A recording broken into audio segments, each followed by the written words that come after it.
Good morning mga kawagswi. Mayong buntag. Adlaw karon nga Sabado mga wagswi.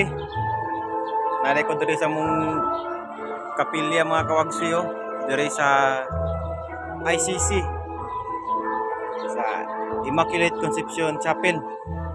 Nami diri karon mga kawagswi aron magpahigayon no meeting sa kada BEC. Toras latan mga kawagswi So mga pipila ka minuto ilan ang pagasugdan ng meeting.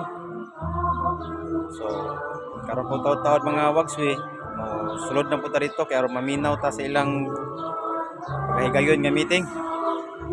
Bahala og kuan mga kawagswi. Atin kita kay dili ta sa social media active. Dili active po ta sa simbahan. Bahala og apike kita og kuan. Makasala kay tagnaw at least Kristohanon man po atong kasing mga kawagswi. Sige mga kawagswi, relax, stay tuned, sulod ako. Salamat, amping.